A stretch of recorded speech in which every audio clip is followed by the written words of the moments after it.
La plupart des oiseaux de compagnie font partie de l'ordre des Psittaciformes. Ces oiseaux ont une très grande espérance de vie, allant de 10 ans pour une perruche à plus de 80 ans pour les grands perroquets. Ils demandent beaucoup de soins en captivité, d'où l'importance de bien se renseigner avant d'adopter un oiseau. Dans un mélange de graines, les oiseaux vont habituellement sélectionner celles qu'ils aiment le plus, notamment les graines de tournesol qui sont très grasses. Cela va mener à des carences alimentaires puisqu'ils ne mangent pas tous les nutriments dont ils ont besoin. Pour cette raison, les oiseaux doivent avoir de la moulée à volonté parce que chaque granule de nourriture contient tout ce dont ils ont besoin. Les graines peuvent cependant être données à côté en petite quantité avec des fruits et des légumes frais. Il est aussi recommandé de donner de la nourriture de type saine aux oiseaux afin de varier leur alimentation. La rhubarbe, l'avocat et le chocolat sont des aliments qui sont toxiques pour les oiseaux. Il est bien de cacher leur nourriture un peu partout afin de faire appel à leurs instincts naturels. The problem that we see with a lot of pet birds is that they aren't active enough in looking for their food. In a natural setting, birds will spend more than 50% of their time and energy in a group foraging for food. It involves a lot of physical, intellectual, and social interactions, and this type of activity is reduced or almost non-existent in captivity. Les oiseaux sont des animaux très grégaires et vivent en groupe. La solitude est un stress qu'on leur impose en captivité et fait en sorte qu'ils vont développer des troubles d'anxiété. Most of them that we have in captivity are birds that live in large social groups who are not supposed to be left alone and are not supposed to be isolated. Isolation for a parrot or parrot-like bird is a very stressful situation, and it's one that we impose on them regularly in captivity. Whether we like it or not, most of our birds spend a huge amount of their day alone without their flock, and their flock can be other birds or it can be humans. Les oiseaux doivent disposer d'une cage assez grande pour qu'ils puissent voler et déployer leurs ailes aisément.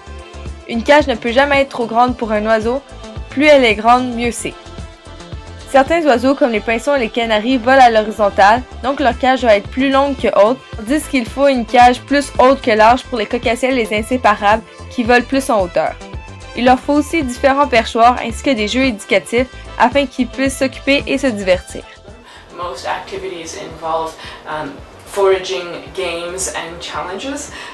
These need to be quite simple in younger birds and can evolve over time depending on the success of our bird.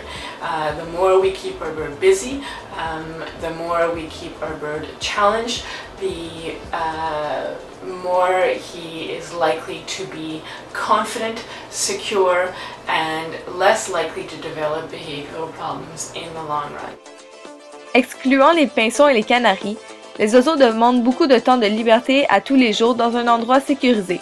Il est préférable que ce soit dans une pièce avec les fenêtres fermées, loin de la porte d'entrée et loin de la cuisine si vous cuisinez avec des poêles anti-adhésives qui dégagent des vapeurs toxiques pour eux.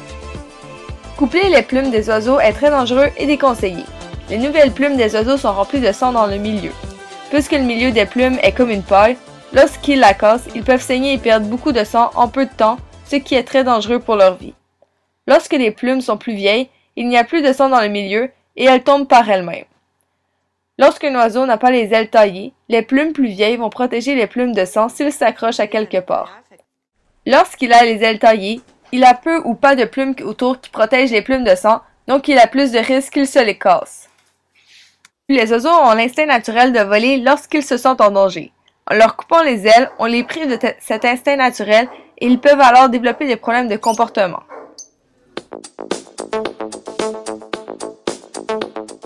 Une bonne alimentation aide à prévenir beaucoup de maladies dues à des carences alimentaires, dont les problèmes de foie irréversibles qui font en sorte que leur bec pousse plus vite qu'il ne s'use. Dans ce cas, il faut aller le faire couper régulièrement chez un vétérinaire. Il y a aussi certaines maladies infectieuses qui sont transmissibles d'un oiseau à l'autre et qui peuvent être fatales. Il est donc suggéré de tester les nouveaux oiseaux pour ces maladies avant de les introduire à ceux qu'on a afin d'éviter la contamination. Les oiseaux peuvent aussi développer plusieurs troubles de comportement dus aux contraintes auxquelles ils sont exposés en captivité. Ils peuvent donc crier, s'arracher les plumes et souffrir de troubles d'anxiété lorsqu'ils sont seuls.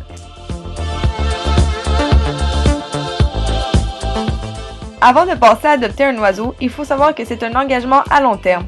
Un oiseau qui se promène d'une famille à une autre parce que les gens ne peuvent plus s'en occuper étant donné leur longévité, vont développer de plus en plus de troubles de comportement dus à la séparation.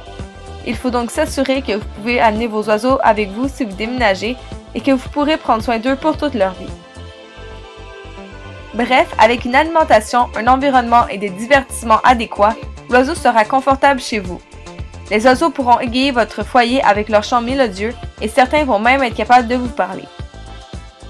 Pensez à adopter un animal. De cette manière, vous sauvez réellement deux vies, celle de l'animal que vous avez adopté ainsi que celle de l'animal qui va prendre sa place.